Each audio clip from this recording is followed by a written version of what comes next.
Alright guys, so we're going to be going through, and in today's video we're going to be playing against the second ranked player in YGO Omega. You can see here, Jagger Fox. He has almost basically 88% win rate with 29 wins, 0 draws, and 4. I'm not sure why they have the draws in here, because there's no like time limit other than the time itself, but if you run out of time, it counts as a loss, so I'm not sure why they even bother to have the draws. It's kind of a waste of spot, but that's who we're playing in this video, guys. We'll go ahead and dive in.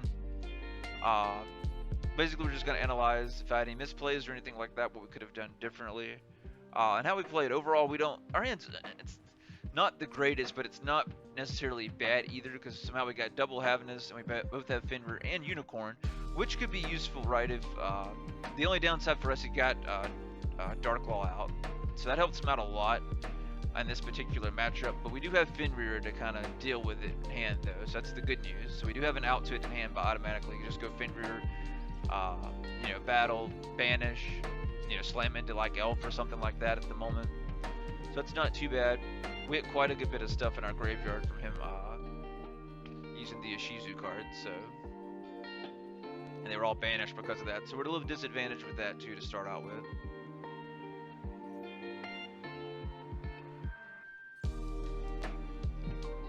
So we're doing this too. I can't speed it up, guys. I may find a way to try and speed it up in editing or something like that, so I may not talk parts of it just so I can speed up some of it. I think it's like a 12-minute duel overall, so it's not too long, so I'll try and add as much commentary as I can, especially where we make plays could have maybe been more optimized, or maybe something we could have done differently. But like I said, I only know of one play that we could have done differently, which wasn't an option because we didn't have the card in the deck. So we top deck a really good card. Talons is very good in this situation. So I went Unicorn. I'm not sure why I went Unicorn here. I guess I was thinking he was going to fusion and pop, so we would do Unicorn debate. I would assume that's what I was thinking here. Debate him out with that. So he'll fusion. So he'll either pop it or he'll go. Well, yeah, that's right. I banished it with Unicorn actually, because I banished his Yugioh Heart from the extra deck if I recall right. He's going to go ahead and chain. Then he's going to chain Havness and Grave.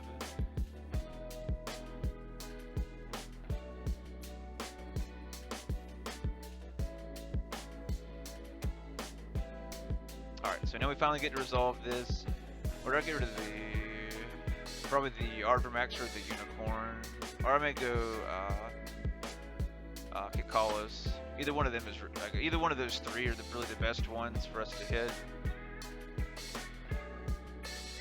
So, that's right. I go Dracov's Stapelia because I didn't want him to fusion again to have a negate with the hand that we had. So that's why I went Dracov's Stapelia, because I cared more what he could do this turn. So that's why I went for Dracov's Stapelia, which makes sense.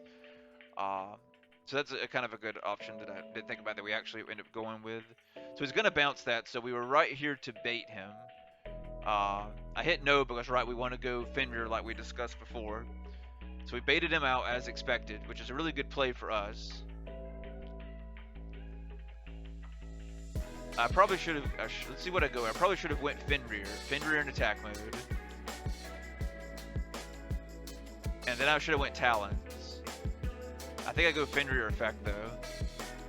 But we probably went Talons because I think he has Crime face down, and I think he negates us with Crime. It's Crime or Celic I think he plays here. Yeah, it's Crime. I should have got him with the Talons. I should have went Talons, steal that, or the draw 2. So then we have to chain the Havness here because I need it as an extender. We're going to lose 3 cards, but I need them as an extender.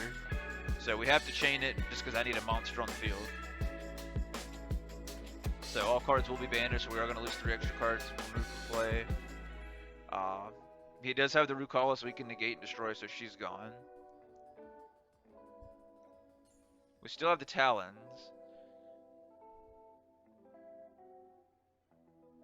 So he's going to go Merlis into, excuse me, 3. So he's going to fusion, okay, he's going to add Havness, so he must hit a Celic and Grave.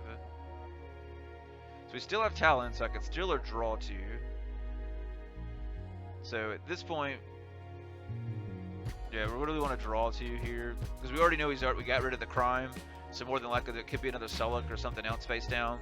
I forgot about the Darklaw effect that lets you banish from hand, so really I probably should have stole him. That's really what I should have done. I probably should have stole him, and then normal summoned the Astral for turn. So then I could have just linked him off, and we still would have just had Havness in hand to play during his turn. Because I didn't have anything else we could do from there. Because he had banned, I think he had banished all the field spells or something like that, I think is what happened. So we lost that one from misplay. So we'll go into the next one. So this one here, I really should have probably went second. I was debating on going first or second. It's crazy I stopped it on 7-7. We ended up losing this one because we went first. If I'd went second, unfortunately for me, he has Gamma here. So he has Gamma to stop Fenrir. Which is not, a huge deal because we can still play through it. But this is definitely a very good going second hand. So we should have went second. I always debate, especially playing against tier, whether to go first or second. And really, to me, it just seems still best to always go second. If I could once we get more access to more of the Kshatri-La cards, I think it would be fine kind of going first. But even to me, it's probably still better to go second. So to help with the going first, even more so better as far as more consistent plays. Once we get more of the new Kshatri-La cards and the new Scareclaw cards on top of that as well in February from Photon Hypernova. But yeah, we should have definitely went second in this one. We still do really, we still have, we open up, we still do very strong plays. But he's able to play through it. I won't spoil how he breaks our board essentially. But we do really good here. We get Fenrir in hand. Unfortunately, we have no way of playing Fenrir. Here's where I think I messed up, was by popping the Merly. I shouldn't have popped the Merly. I should have just left that alone. I think that's ended up what cost this game, because I think this is what gives him the extra extender, because if I recall right, he goes Kit Kalos here, Kit Kalos. I can't remember what he pulls. Oh, yeah, okay, he has Havness in hand, so he's going to go Havness. So he had double Havness Fusion, Kit Kalos. What does he pull here? I don't remember.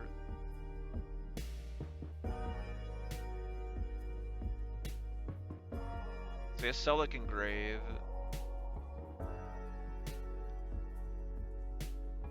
Alright, so he's going to send... Okay, so he's actually going to send Merle. I think... Oh, that's right, he goes Rukalis here, doesn't he? Yeah, he goes Rukalis here. I think that's, if I recall, he goes Rukalis here. Which is okay. I mean, it helps. All it does is stop our arrival. Unfortunately, we do have arrival in hand. Now, this is where I noticed. Let's go back real quick. I'll show you guys a new combo that I figured out here recently. Combo that I just noticed and I didn't even think about before is with the Brood Enforcer. He's even better in this deck than I even imagined when I put him in here.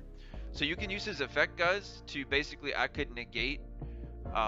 So I could go Brute Enforcer here if you have like a Parallel Exceed or something like that, or if I had enough extenders to go into it.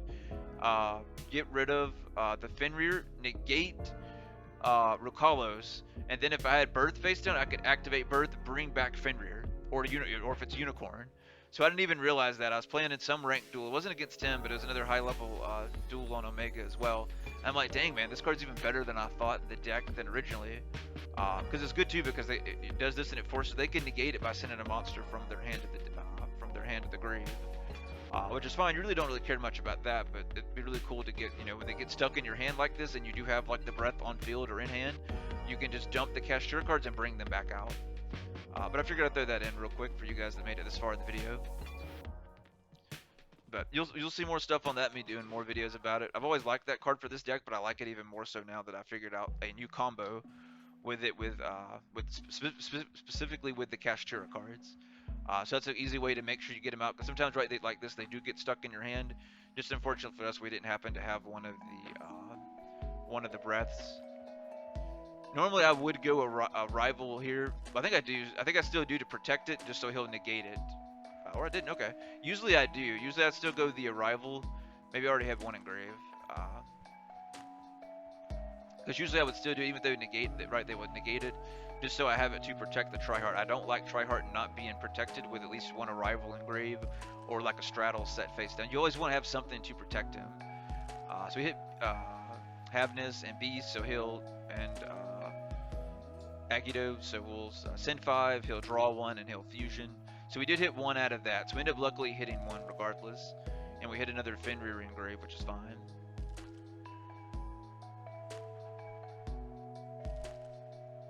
So far, still good. So, like, if we get turn, we have game with just what we have in hand, right? So, basically, our goal at this point is just to survive this turn and hopefully get, you know, our turn, and then we just go, you know, we go for game, our turn, and then we'll go for, you know, game 3. That's what I'm looking at. I'm like, oh, great, we have a great hand. Most people don't play, and he was one of the, that's where I sent the copy and sent that to Pat. We'll kind of fast forward. So, so this is where he outs Tryhard. This is what ends up costing us the game 2, unfortunately. Let me know if you guys like to see more videos like this. He goes Eldritch, which is a really kind of a cheap play that sucks for us, but it is what it is. So he gets rid of the Golden Lord to send Tryhard to the graveyard. I really hate that comp. I was not expecting that. I guess he has that in his... I don't know if he had it in his main deck. The only thing I can think is he maybe sided it in, or maybe he just had it and we didn't see it game 1. I think he sided in. I think he expected me to go first. So honestly, I think that's what happened. I think he sided in. I'm curious if he had them originally. I think he probably expected me to go first. So I think he sided in the Gammas, and I think he sided in the Golden Lord. I could be wrong, of course, but we'll see if he happens to see the video. Maybe post down below, or if someone sends it to him. But I think that's what he did. I think he sided in the Gammas, expecting me to go first, which I really, like I said, we had the perfect go. No, it was perfect. But we had a really good go in second hand. An okay go. It was pretty good going first as well. Just unfortunately he did have the Gamma, but we'd been fine going second because we wouldn't have had to deal with the Gamma. The Gamma would have been stuck in his hand. So, and this ultimately gets us as the Dark Charmer. The Dark Charmer gives him the little extra extender being our Rich Heart to pretty much finish us here. Unfortunately, he played triple Super Poly too, so. He may have sided in one, or maybe already been playing 3 originally. That seems kind of excessive for me. That's why I kind of think he sided, you know, maybe at least one of them in. Maybe he's playing that anyway. But so he sided in. I would probably say at least one, if not more. Maybe he's main decking them. I just don't see him main decking that. All right, so he's going to send that, which is not really a big deal because he was only losing 100 attack for him in defense, and then once he attacked, it was going to get rid anyway. So it really didn't, like, him shuffling that back really didn't make. I don't know why he really shuffled that back. That's kind of a misplay on his part. Maybe he was just doing it to insult to injury to me. Maybe that's what he was going for. And that's what finishes as the Druid Worm. If he did not play Druid's Worm, we would have had, I think it was 150 life points left, and I would have had game on my turn because he's got everything in attack mode, and we'd have everything we need for game already in our hand without even it was this drawing. It's even just insult to injury. So it sucks that we couldn't get another turn. This is some of the reasons I've always thought about kind of putting 1 day apiece kind of in this deck. I may end up doing my final version for the YCS build because I love it for so many things like this. Whether you're going, especially if you're going first with this deck, so you get the extra draw. They do too, but it guarantees you get another turn. And with this deck, right, I'm playing an OTK deck, so all you want is another turn anyway, because all you need is one turn to have game. To have game, and like this, we have game with hand. So that's so sad to lose. That's why I told him, good game. Hopefully we can play again. So hopefully we'll get him again, guys. But that's how my duel went against the second ranked player. Unfortunately, we lost both games. I should have went with the 2. So when in doubt, go second with the deck, guys. Sometimes I, oh man, I should have went first or something like that. So it's always a battle before, do I really want to go first or second? And majority of the time, I usually lean towards going second for kind of that duel, specifically kind of outlines. If we went second, it would have been a completely different game. But hope you guys enjoyed this video. That'll be it. Hopefully it wasn't too long. But let me know if you guys would like to see more stuff like this. A lot of new updated Scareclaw videos and stuff like that. I'll post my version that I play in the YCS event and how I do in the YCS event next week once the event is I guess the following week. So just make sure you guys keep that in mind. So the event's Saturday. So sometime next week we will be next week. So I'll probably post it probably Monday. So I'll post the probably video on Monday. So look forward to that, guys. We'll see if I hopefully can make it to day 2. But I appreciate you guys' love and support. That'll do it for this one, and I'll see you in the next one. Peace.